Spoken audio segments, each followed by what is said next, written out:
आम देखा all thing bright and beautiful किसी प्रश्न उत्तर जोटा कि आम निहाती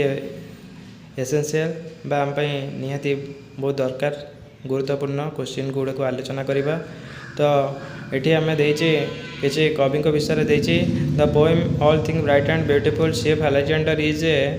song praising the god who is a believed to have created the universe. जेठी कहूँ चाहूँगी आमर जो ऑलमाइटी गॉड सर्वशक्तिमान भगवान आमर सबू जिनस को आमर तैयारी करछंती पृथ्वी रे थिबा विश्व रे थिबा सबू जिनस गुडी को तैयारी करछंती। आ तार आमर कवि कहे एठी किए कहउछंती ना कवि सीएफ अलेक्जेंडर कहउछंती द पोएम माध्यम रे कहउछंती। तो तांको गॉड को कौन कहते प्रेजिंग होची प्रशंसा करिकी कहउछंती God has created beautiful sunrises and sunset trees flowers rivers and mountains birds and animals. ये जो आमर भगवान सबुतक जिनस को आम तैयारी करछंती जमीक सूर्योदय सूर्यास्त गछ ये सब गछ अच्छी फ्लावर्स फूल अच्छी रिवर्स नई अच्छी माउंटेन्स पहाड़ पर्वत अच्छी बर्ड्स अच्छी बर्ड्स पक्षी पशु समस्त तैयारी कर he has given us eyes to see आमको आखि देइछंती कौन पाई ना देखिया आखि देइछंती माउथ टू स्पीक हाँ पार्टी देइछंती कौन पाई कहिया नोज देइछंती टू स्मेल बास्ना बारिया स्किन देइछंती कौन पाई फील करिया tongue to taste and ear to hear tongue देइछंती जीभ देइछंती कौन पाई ना स्वाद बारिया आउ ईयर देइछंती कान देइछंती सुनिया every activity such as change of season जो सब एक्टिविटी अच्छी कार्यकलाप अच्छी आमर जमीक ऋतु परिवर्तन हवा change of seasons the fragrances of flowers फूलर सुगंध बाहर ये सब is done at his will तांको इच्छा ही सब जिनस संभव होउछि। दस गॉड ऑलमाइटी तेणुक भगवान होती सर्वशक्तिमान who has made everything well जे कि सबकि ठीक भाव में करछंती is really great to whom we should obey and worship से होती जो महान तांको आम कौन करा दरकार कथा मानिया दरकार ओबे मानिया दरकार वर्शिप माने पूजा करवा दरकार। प्रथम मल्टीपल क्वेश्चन को प्रथम को आसवा तो प्रथम देची प्रथम क्वेश्चन को आम आसवा प्रथम क्वेश्चन देठी what according to C F Alexander do you enjoy in the greenwood आम ग्रीनवुड रे कौन एंजॉय करवा ना आम एंजॉय करवा टॉल ट्री को एंजॉय करवा। According to C F Alexander God has made meadow where we जो मिडो बोले घास बगीचा जो कर कौन पाई कौटी कर जो आम खेलुचे। तो how does CF Alexander describe the wings of birds जो पक्षीर डेणा को केमती डिस्क्राइब वर्णना करछंती ना आज टेनी टेनी कहले जो छोट छोट डेणा बोली ये करछंती। What according to C F Alexander is purple headed ना पर्पल हेडेड कहले आमर नीलाभ जो रक्त रंजित वर्ण किए देखा जाए ना माउंटेन ही देखा जाए। C F Alexander describe all thing bright and beautiful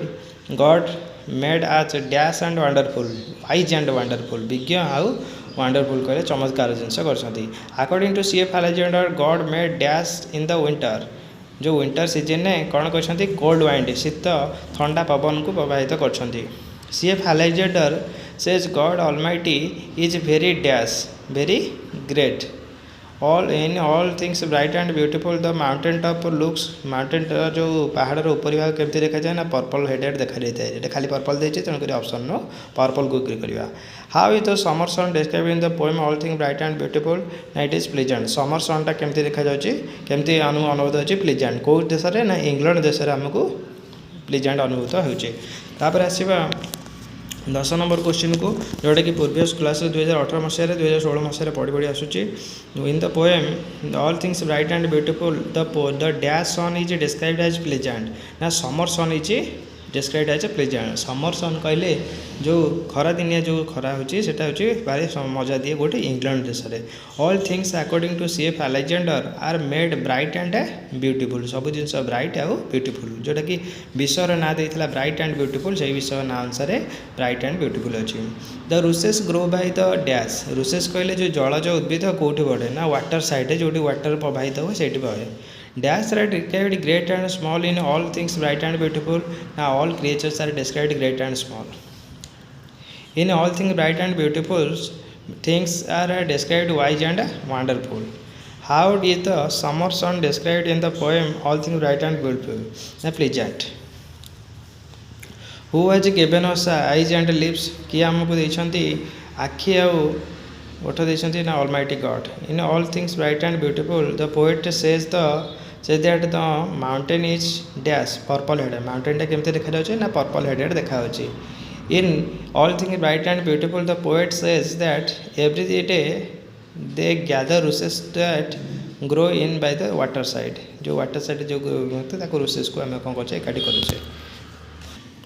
The rushes grow by the dash water. The mountain in the poem All Things Bright and Beautiful is described as purple-headed. The cold wind that is created by God blows in dash winters. जो ठंडा पवन के प्रभावित हुए ना शीत दिन प्रभावित हुए the poet consider the summer sun pleasant beauty because the summer is pleasant in England देश में समर सनटा कौन हो खरा दिन खराटा हो भारी भारी मजालिया लगे तापर God has made ripe fruit कहले पाचिला फल कौटी तैयारी कर गार्डेन तैयारी कर in the garden the meadows are very useful for us because dash meadows कहले कौन पर मिडोज घास पड़िया आमर इम्पोर्टाट ना we play different games there आम से अनेक गुटे खेल खेली पारू roses usually grow in by near water God has given us eyes dash to see the beauty of his creation तांकर सुंदर सृष्टि को देखियापी कर God has given us lips God जो आमको लिप्स प्रदान कर कौन पाई ना टू प्रेज हिज ग्रेटनेस तांकर महानता को आमको महानता को आम कौन करा प्रशंसा करने तापर आसला the two season describe in the poem are dash दुईटा सीजन मोर मेंशन है गोटे हूँ कौन विंटर आउ summer the poem all things bright and beautiful is a dash and eulogy to God the garden described in the poem is full of a dash full of a ripe fruit garden ने कौन है ripe fruit पाचिला फल सब भरपूर अच्छी God has given us a ear to hear music of nature जो कहले प्रकृतिर जो म्यूजिक को आम शुणापी God has given us a dash to taste things tongue to taste the things The word almighty means कौन having all power जहाँ सब power all things bright and beautiful is included in the book dash I am for children से सब आमर ये book रे सब all things bright and beautiful को आमर कराई